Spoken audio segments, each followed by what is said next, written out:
Please subscribe Sadhguru Sai Creations.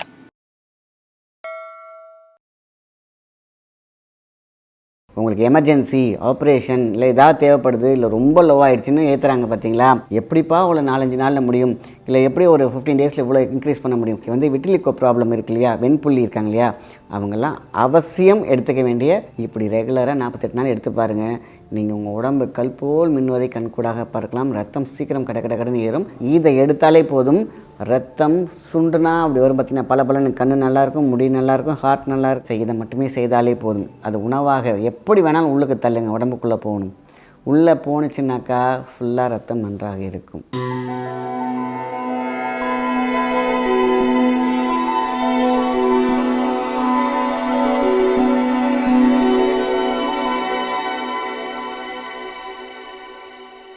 வணக்கம், உங்கள் மாயன் செந்தில்குமார். இன்றைய பதிவு மிக முக்கியமானது, மருத்துவ பகுதியும் கூட.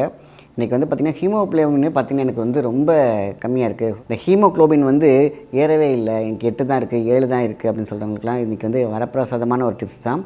ரொம்ப சிம்பிளான விஷயந்தான். யாருமே அதை ரெகுலர் பண்ணுறதில்ல. இன்றைக்கி இந்த டிப்ஸ் ஆரம்பிக்கிறதுக்கு முன்னாடி ரெகுலர் ஒரு 3 நாள் சாப்பிட்டுட்டு டக்குன்னு ரத்தம் ஊறிடணும் அப்படின்னா எப்படி? இதுதான் எல்லோரும் நினைக்கிறாங்க. இன்ஸ்டண்ட்டானா இந்த பிளட் விஷயத்தில் அப்படி விளையாடக்கூடாது. ஈவந்தோ நீங்கள் பிளட்டே ஏற்றுனா கூட அது குறிப்பிட்ட காலம் வரைக்கும் தான் இருக்கும். அதுக்கப்புறம் டெட் செல்ஸாக மாறிடும். திருப்பி நம்ம அதுக்குள்ளே நம்ம என்ன பண்ணணும், நல்ல ஆரோக்கியமாக சாப்பிட்டுட்டு பிளட்டை ஏற்றிடணும். இதுதான் சில பேர் என்ன தவறாக நினச்சிக்கிறாங்க, பிளட்டு ஏற்றிட்டோம், கவுண்ட் ஏறிடுச்சு, இது அப்படியே நிற்கும். அப்படி கிடையாது. உங்களுக்கு எமர்ஜென்சி ஆப்ரேஷன் இல்லை ஏதாவது தேவைப்படுது, இல்லை ரொம்ப லோவாகிடுச்சின்னு ஏற்றுறாங்க பார்த்தீங்களா, அது குறிப்பிட்ட காலம் முறையும் உங்களை சேவ் பண்ணும். அதுக்கப்புறம் என்னாகும், அதுவே அந்த உடல் விட்டு போய்விடும். நம்ம புதுசாக தான் நம்ம உடம்பு க்ரியேட் பண்ணி கொடுக்கணும். இதுதான் நிரந்தரம்.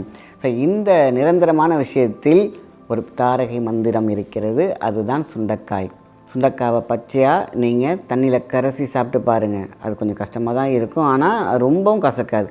தண்ணியில் புரி கசுற மாதிரி அப்படியே என்ன பண்ணணும், சுண்டைக்காவை ஒரு கைப்பிடி எடுத்து அப்படியே தண்ணியில் கரைச்சி அந்த தண்ணியை குடிச்சிருங்க. அவ்வளோதான்.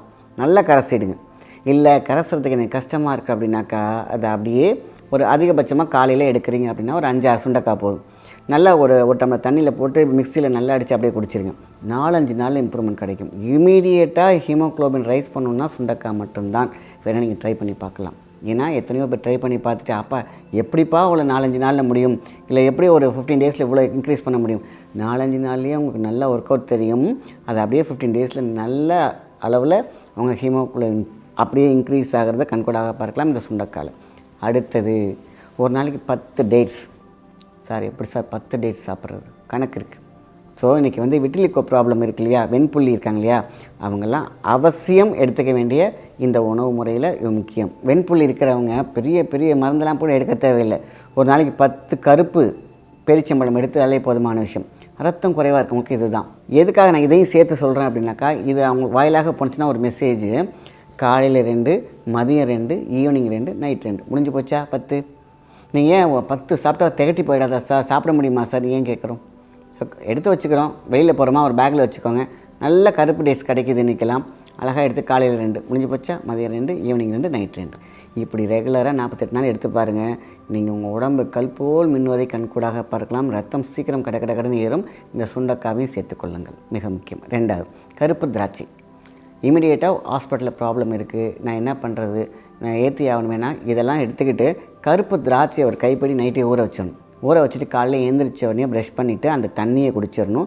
நல்லா பச்சை திராட்சை மாதிரியே பார்த்திங்கன்னா, நல்லா பச்சையானா, நான் பச்சை கலர் சொல்லலை, அப்படி பார்த்திங்கன்னா ஃப்ரெஷ்ஷாக இருக்கிற மாதிரி நல்லா ஊறி முதிச்சிருக்கும். அதையும் என்ன சாப்பிடணும். ஸோ கருப்பு திராட்சை தான் அதுக்கும் ரொம்ப ரொம்ப முக்கியமான விஷயம். இதையும் எடுத்துக்கொள்ளலாம். சார் இது எல்லாத்தையும் சேர்த்து எடுக்கலாமா? இது ஃபுட்டு காலை மதியம் நைட் எப்படி எடுத்துக்கலாம்? இதுக்கு காலை வரையே கிடையாது. அழகாக உள்ளே போகணும் உடம்புல, அவ்வளோதான். ஆனால் அழகாக மிதமாக இதுமாதிரி ஒரு கைப்பிடி இந்த மாதிரி கண்டென்ட்டில் நம்ம எடுத்துகிட்டு வந்தாலே போதுமான விஷயம். சீக்கிரமாக உங்களுக்கு ரத்தம் ஏறும். அடுத்தது, சிவப்பு அப்படிங்கிற விஷயத்துக்கு ரொம்ப ரொம்ப பீட்ரூட். இந்த பீட்ரூட்டை வாரத்துக்கு 2 தடவை 3 தடவையாவது நம்ம சமைச்சு சாப்பிட்லாம், ஜூஸாகவும் எடுத்துக்கலாம். மிக அற்புதமானது. பீட்ரூட்டை மறந்துடுறாங்க, அது ஸ்மெல் நல்லா இல்லை சார்.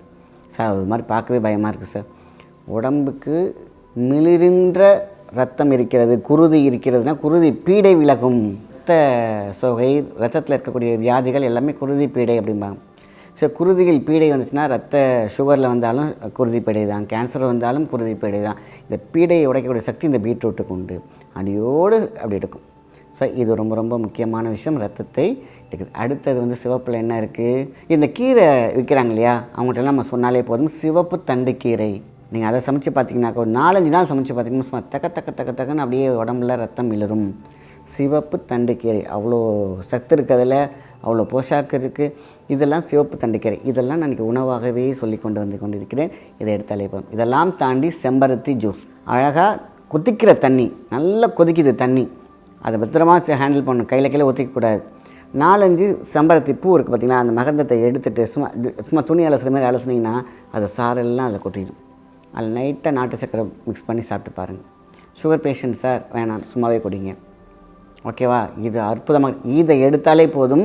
ரத்தம் சுண்டுனா அப்படி வரும் பார்த்திங்கன்னா, பல கண்ணு நல்லாயிருக்கும், முடி நல்லாயிருக்கும், ஹார்ட் நல்லாயிருக்கும், இருதய வால்கள் நல்லாயிருக்கும். வால்கள்னால் சும்மா சாதாரண விஷயம் கிடையாது, ஒவ்வொன்றும் பிரிஞ்சு நிற்கும் அப்படியே. அதை எல்லாத்தையும் ஒன்றா கொண்டு வந்து சாதாரண விஷயம் கிடையாது. இந்த செம்பருத்தி பூ டீ கஷாயம் சூப்பராக வேலை செய்யும்.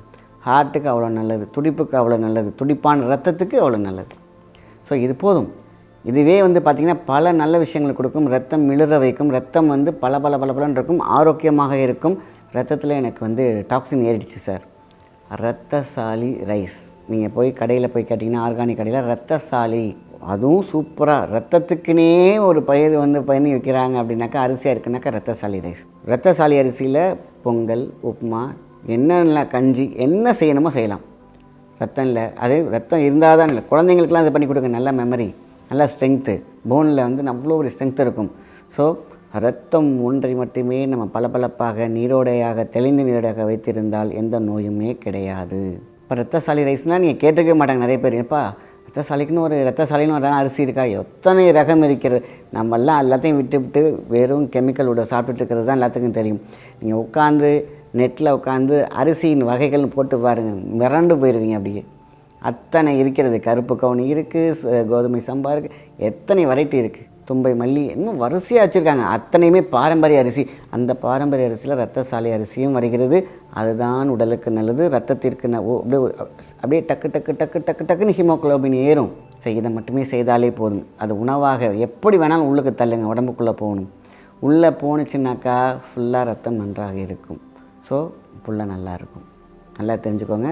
குழந்தைங்க எல்லாத்துக்கும் இது கொடுக்க ஆரம்பிங்க. இது தெரியலன்னா அதை பற்றி ரிசர்ச் பண்ணுங்கள், அது அவ்வளோ டீட்டெயில் இருக்குது. நான் சொல்கிறது மட்டுமே வேத வாக்கு கிடையாது, நான் சொன்னதை தான் நான் சொல்கிறேன். சான்றோர்கள் சொன்னதை, அனுபவித்ததை நான் உங்களுக்கு சொல்லிகிட்ருக்கேன். வேணுனாலும் நீங்கள் ஃபுல்லாக செக் பண்ணலாம். இதெல்லாம் கரெக்டாக தான் இருக்கும். ஏன்னா முன்னோர்கள் கரெக்டாக தான் வாழ்ந்தாங்க, கரெக்டாக தான் சொன்னாங்க. அதை நம்ம கரெக்டாக அதே மாதிரி எடுத்துக்கிட்டோம் அப்படின்னாக்கா வாழ்க்கையில் கரெக்டாகவே முடியும். ஆக கரெக்டாக செய்ய வேண்டிய எல்லா விஷயமுமே சூப்பராக இருக்கும். நல்ல விஷயத்தை மற்றவங்க ஷேர் பண்ணுங்கள். நன்றி, வணக்கம்.